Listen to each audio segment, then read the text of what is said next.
So let's talk about last year. We just played this montage, and some of the Valdez did a great job putting it together.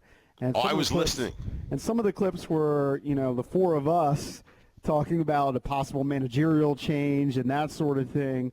What was it like during those first 50 games when you were broadcasting and then talking to Davey Martinez and Rizzo and the players?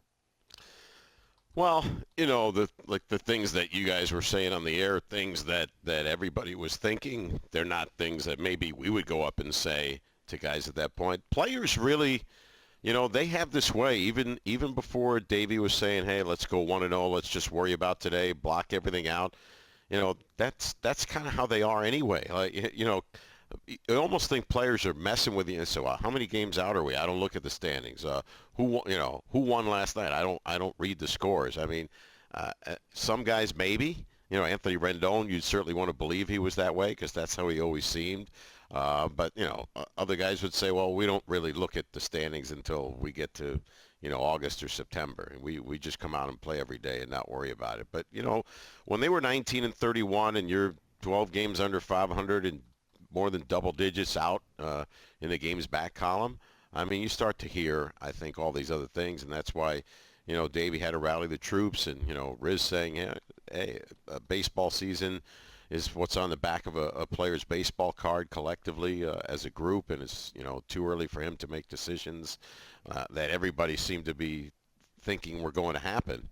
And then they were able to take advantage of, a little bit of a softer schedule in June and started to get healthy and then got on that roll and just kept on going the rest of the year. So, but we were at the point of like, okay, Dave and I are in the booth and you're 19-31. You don't know if the team's going to turn around or whether we're putting on our 2007 broadcast hats to when we think we got to find a way to make this interesting because this season's not going in the right direction. But it certainly changed. The talent was able to, come through that they thought they had, and the core of relief that Riz was able to acquire, certainly in the case of Daniel Hudson, helping the most at the trade deadline in July was really spectacular in how he performed down the stretch and into the postseason. And then, the rest, once you get get on that roll, you get that momentum going, and you get some bounces from the baseball gods that they hadn't gotten before in the postseason, and then you heard what happened. Charlie, was there a game or a play or a moment in the season that you said, all right, this is the game changer here. Things are going to start, moving in the right direction. That happened for you? Well, they won a lot of games in June when you were playing like the Tigers and the Royals and then the Marlins, and I said, okay, they're getting their record back to 500 and getting over 500, and you started to look at that they were making up some ground, but they weren't playing well against the Braves. They had a losing record in the season series against both the Braves and against the Mets. But to me, you really started a feeling that they were going to make the postseason when they were, the You Blew It game. I know it was September by then, but to be down 10-4, score 7 runs on 7 hits, and come back and win a game that you seemingly absolutely had no chance to win. I had a really good feeling from that moment on. Joined by Charlie Sloane, the voice of the Washington Nationals. Eric has talked often about the Latino influence, and Gerardo Parra talk about how kind of the culture of the team changed and how they became this team that kind of celebrated and seemed even closer than ever before. It's interesting. Parra was let go by the Giants. He was released. He was out there for any team when the Nationals signed him. They were in desperate need of a body in that series in May in Los Angeles. And he comes in and he gets some big hits. He hits a grand slam. He's forced to play first base, which he hadn't played in a while, but played some earlier in his career because of all of the injuries. And, he provided, at that time, a lift at the plate, in the field, and eventually in the dugout, in the clubhouse. And, Davey asked him to continue to do that, be our emotional leader, and kind of caught on with Anibal Sanchez. And they kind of took over this thing. And in terms of some of the antics in the dugout and the sunglasses and whatnot, And they created this little mystique and a routine, and it was great to see. And you couple that with winning and celebrating, and it became a very big part of who they were over the last 3-4 months of the season. When did you realize, Charlie, though, that, man, this is a special team? Like, was there one moment or one game where you and Dave looked at each other and said, man, I think they're actually going to do this?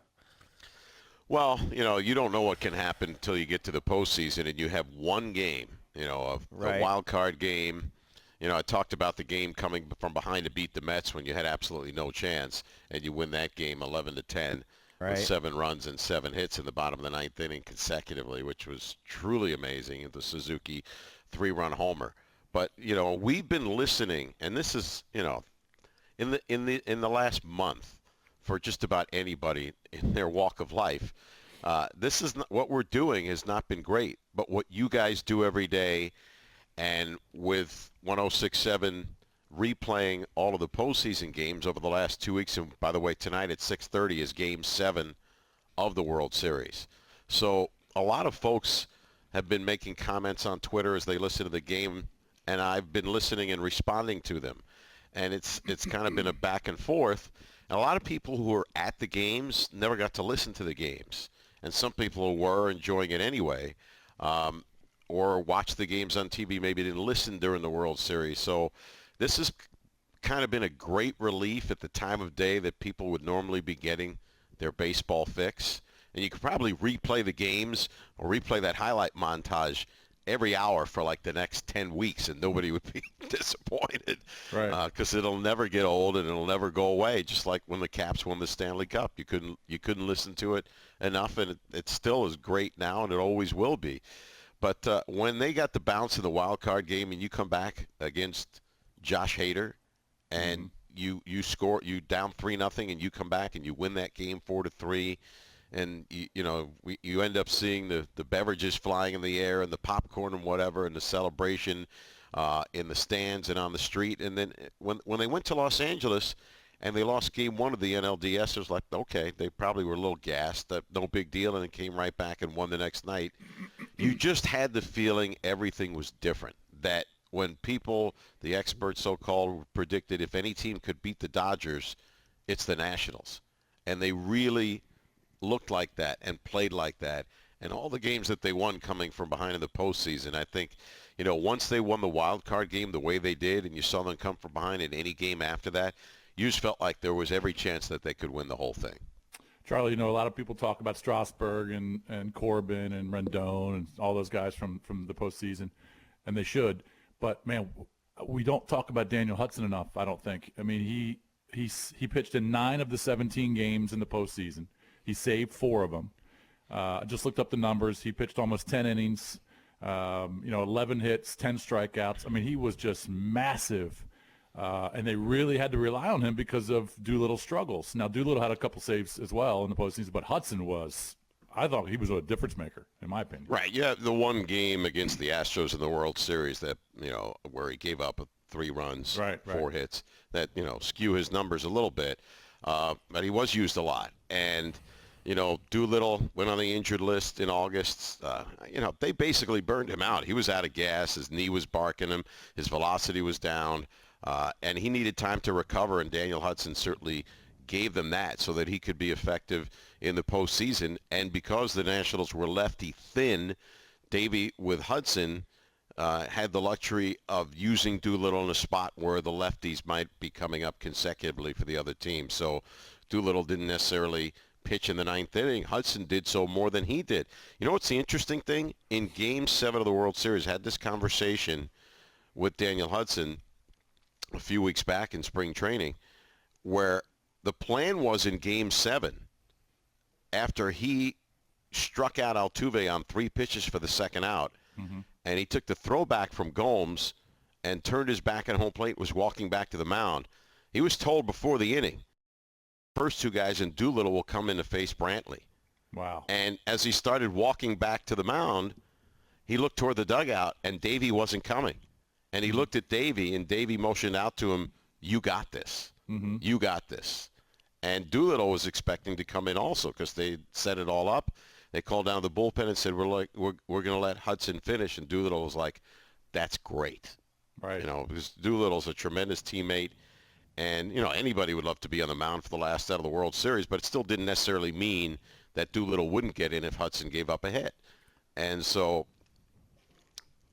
for where Hudson was, this is a guy released at the end of spring training this time last year, didn't have a team, guy who had 2 Tommy John surgeries a year apart earlier in his career, never recovered enough to be an effective starting pitcher again, catches on with Toronto. And when the Nationals were hunting around for help mid-season with them up against the luxury tax wall, they were literally looking for guys who were not making a lot of money who could help them. And that's how Hudson fit what they were looking for. And they didn't have to give up a lot to get him at that point. And, great job by their scouts to see what he was doing in a time when you can be effective by throwing fastballs at the top or just above the top of the zone. That's what he figured out doing last year to be really effective, and kept right on doing it when he joined the Nationals. But still had other things to work with, and the biggest pitch in Nationals history is that slider that Michael Brantley swings over to strike out to end the World Series. We're joined by Charlie Sloane, play-by-play voice of the Nats on 106.7 The Fan, along with Dave Jagler. What was your best personal celebration moment for the Nats winning the World Series in 2019? The best celebration moment was as it happened, right there on the air, as Hudson strikes out Brantley. It kind of, when Hudson struck out Altuve on 3 pitches, swing and a miss, swing and a miss, swing and a miss, 3 pitches that Altuve, whether he knew what was coming or not, was not even close to. It was like he was defeated. You could hear a pin drop at Minute Maid Park, and you just had, right then it hit me. Okay, get your, whatever you have to get it on now, because this is about to happen. 2 out in the bottom of the 9th inning. If you ever thought you were going to call a team winning a championship, this is it.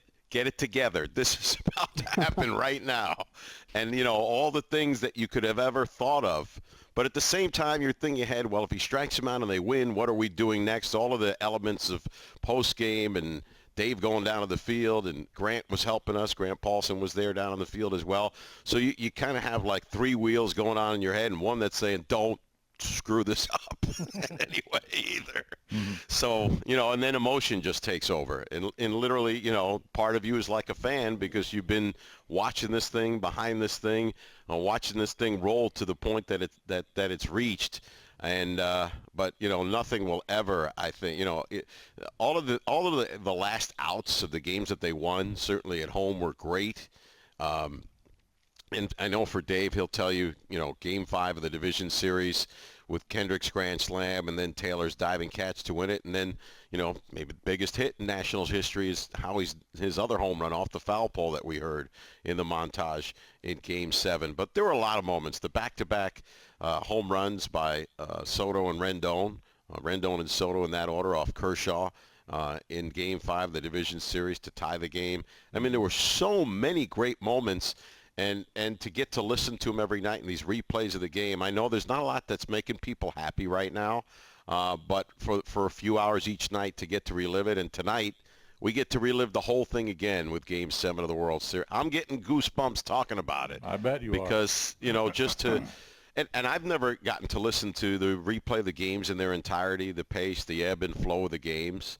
And I've had people tell me, even though they know the spoiler, they know what's going to happen, is still, still riding a little wave of emotion, giving them goosebumps just to do it. And, there probably could be 2 weeks every year where they could just replay these postseason games that the Nats won.